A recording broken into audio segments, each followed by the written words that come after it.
ज्ञान व्यापी के लोगों को मैं सलाह ही दे सकता हूँ ना। क्या तैयारी है आपकी? 6 दिसंबर ना दोहराया जाए, उसकी तैयारी क्या है? इतनी बड़ी बड़ी तंजीमें हैं, हजारों करोड़ रुपए इनके पास हैं, हजारों करोड़ रुपए इनके पास हैं। पूछिए ना इनसे क्यों नहीं बताते कितने पैसे कलेक्ट करते हैं। अब ये भी नहीं पूछेंगे तो फिर कहीं ना कहीं कमी आवाम की भी है।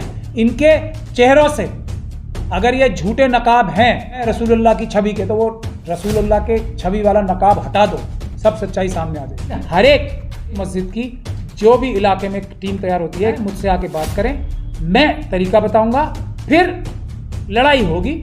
ऐसे आराम से रात को सोते हुए और जागते हुए ये मस्जिदें और मदरसे तोड़े नहीं जाएंगे, लेकिन पीसफुल प्रोटेस्ट करने वाले और अरेस्ट होने वाले, अभी गिरफ्तारियां देने की जरूरत है। लाखों लोगों की जरूरत है हमें, जो इन चीज़ों को रोकने के लिए गिरफ्तारियां देने को तैयार हो पीसफुल प्रोटेस्ट के माध्यम से। मथुरा में होगा तो हम वो तैयारी भी करेंगे ना, या ज्ञान व्यापी हो, टीम देख लें वकीलों की, आप आइए ना और मेरा ट्रैक रिकॉर्ड भी चेक करना। सब तो गूगल, आजकल तो इंटरनेट का दौर है ना, गूगल पे कर लें। अब मथुरा का एग्जांपल ले लीजिए जी, यही सिस्टम है, यही जजेस हैं, यही सब कुछ है, और हमारे खिलाफ तो 23 पार्टियां खड़ी की हैं। मथुरा के खिलाफ 23 पार्टियां खड़ी की हैं, एक एक दो दो नहीं है। 23 तरह के खतरनाक और अच्छे अच्छे वकील पेश होते हैं। खतरनाक तो नहीं कहूँगा, धुरंधर वकील पेश होते हैं ना। तो हम लोगों ने क्या किया? हम लोग क्या हार गए? लेकिन अभी ये नहीं कह रहे कि हम जीती जाएंगे, क्योंकि सिस्टम ऐसा है, लेकिन लड़ाई हो रही है ना। तो यही सवाल मैं पूछना चाहता हूं ना।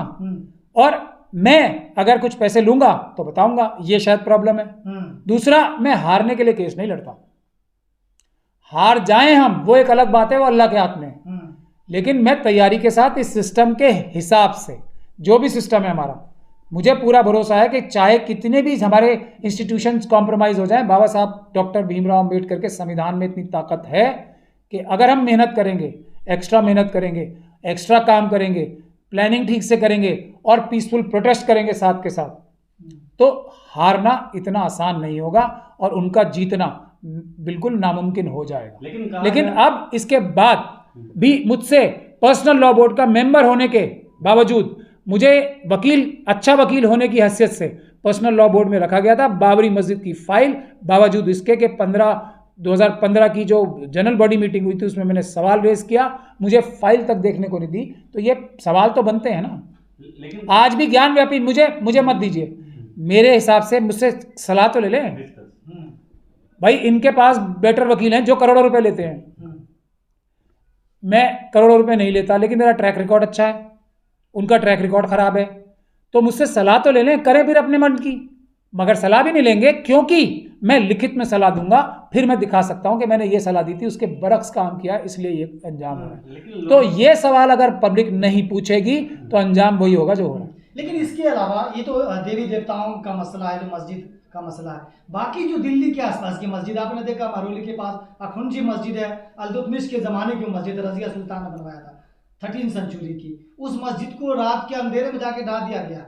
तो ये जमीयत हो या जमात इस्लामी हो या और दीगर तंजीमें हैं, ये खामोश क्यों रहती है आसपास की मस्जिदों में?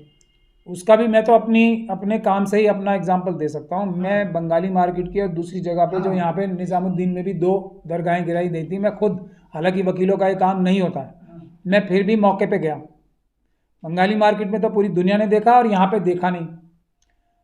क्या होता है कि मुझे वकील ही हटा दिया जाता है। जैसे अभी पूरी ताकत ये तंजीमें ये लगा रही हैं कि मथुरा का केस भी किसी तरीके से मेरे हाथ से चला जाए, ये पूरी ताकत लगा रही हैं। और मैं ऑन रिकॉर्ड बोल रहा हूँ, मथुरा की इंतजामिया कमेटी को रोज़ अप्रोच किया जा रहा है कि हम पूरा पैसा लगाएंगे, करोड़ों रुपए खर्च कर देंगे, अच्छे से अच्छा वकील लगाएंगे, प्राचा साहब को हटा दो।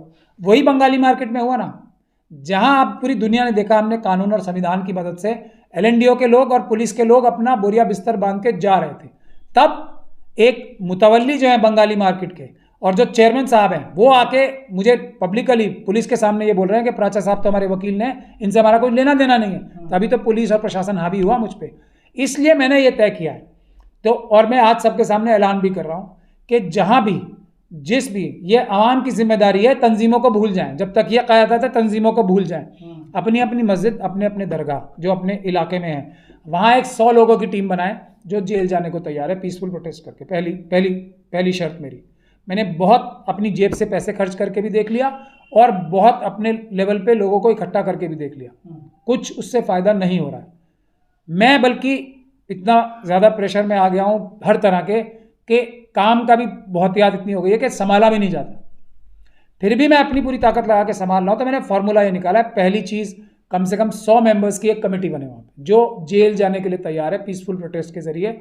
उनके सारे कानूनी जो मदद है वो करने के लिए हम तैयार हैं। लेकिन दूसरी चीज़, एक ये जो 100 मेंबर की कमेटी बनेगी, ये अपनी एक और कमेटी भी बनाएगी, फाइनेंस कमेटी, जो पैसे का इंतजाम करेगी।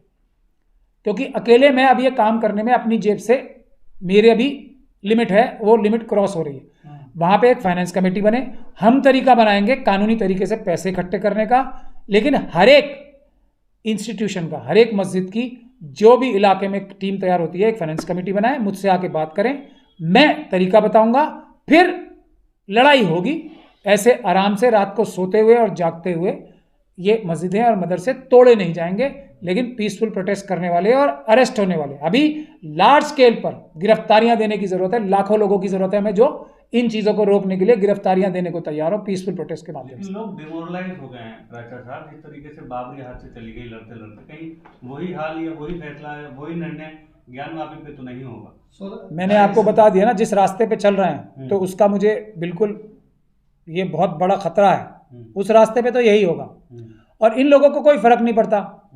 हमारे एक बहुत बड़े आलिम मौलाना जो हैं, मेरे ख्याल से सबसे सीनियर मोस्ट ही होंगे वो बाबरी मस्जिद के केस को, अगर उनके पास इतना हौसला और जुर्रत है, वो ये प्रेस कॉन्फ्रेंस करके बोलते हैं कि बाबरी मस्जिद का केस तो हम जीत गए। तो अगर ये हालात हैं, फिर भी आवाम सिर्फ उनकी सीनियरिटी का इज्जत करेगी, तो फिर मुझे नहीं लगता कुछ हल होगा। तो वो लोग तो ये जानते हैं ना, हमने जो ये रसूल अल्लाह की छवि बना रखी है, इसके एहतराम में लोग हमारी हर कोताही को, हर गुनाह को, हर मुनाफिकत को लोग माफ करेंगे, क्योंकि हम बुजुर्गों की छवि बना के रखते हैं। बुजुर्ग क्या होता है? क्या होता है बुजुर्ग? आलिम बुजुर्ग होता है। आलिम से ज्यादा बड़ा बुजुर्ग वो होता है जो ईमान वाला।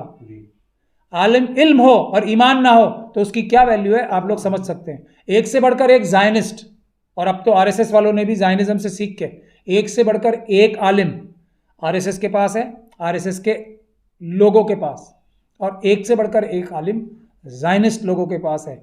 लेकिन ईमान नहीं है ना, तो इल्म की रूह जो है ईमान है। जिस्म इल्म हो सकता है, ईमान है रूह। जिस शरीर में, जिस छवि में रूह ना हो, जिस शरीर में रूह ना हो, वो तो मिट्टी है ना। तो ये मिट्टी है इल्म, अगर ईमान ना हो तो। लेकिन सवाल ये है कि 6 दिसंबर का डर है कि 6 दिसंबर ना दोहरा दिया जाए, बावजूद इसके कि जो फैसला पूजा के लिए आ गया है कि पूजा वहां पे कर सकते हैं, उस हालात में कहीं 6 दिसंबर जैसा वाकया दोबारा तो नहीं। डर तो है, उसकी तैयारी क्या है जी? जिम्मेदारी किन लोगों की है? मथुरा में होगा तो हम वो तैयारी भी करेंगे ना। जिस दिन अगर कुछ ऐसा खदशा हमें लगा तो हम वो भी तैयारी करेंगे कि मैं मथुरा के बारे में बात कर रहा हूँ, क्योंकि वो कुछ थोड़ा बहुत मेरे हाथ में जी। मैं उसकी बात कर सकता हूँ ना। ज्ञानवापी के लोगों को मैं सलाह ही दे सकता हूँ ना। क्या तैयारी है आपकी? 6 दिसंबर ना दोहराया जाए, उसकी तैयारी क्या है? इतनी बड़ी बड़ी तंजीमें हैं, हजारों करोड़ रुपए इनके पास हैं, हजारों करोड़ रुपए इनके पास हैं। मैं ऑफिशियली बोल रहा हूँ, 4 FCCRA इन्होंने क्यों ले रखी हैं? जिस तरह से आरएसएस की तंजीमों ने 1 लाख के करीब FCRA ले रखी हैं, इनके पास एक एक तंजीम के पास इतनी FCRA है। क्या, कहाँ से पैसा आ रहा है और देश से कितना पैसा कलेक्ट कर रहे हैं? बताएं ना। ये हम जो पैसा लेंगे, जैसे मैंने अभी बताया इसमें, तो हम हर एक की हिसाब देंगे। जो भी तंजीम हमारी बनेगी, हर एक मस्जिद की और हर एक इलाके के मदरसों की, खानकाहों की, उसका हिसाब आना और जाना सब पब्लिक डोमेन में होगा। वेबसाइट बना के डालेंगे, इतना आया और इतना गया। ये क्यों नहीं करते ये काम? पूछिए ना इनसे, क्यों नहीं बताते कितने पैसे कलेक्ट करते हैं। अब ये भी नहीं पूछेंगे तो फिर कहीं ना कहीं कमी आवाम की भी है। इनके चेहरों से अगर ये झूठे नकाब हैं, अगर ये झूठे नकाब हैं रसूलुल्लाह की छवि के, तो वो रसूलुल्लाह के छवि वाला नकाब हटा दो, सब सच्चाई सामने आ जाएगी।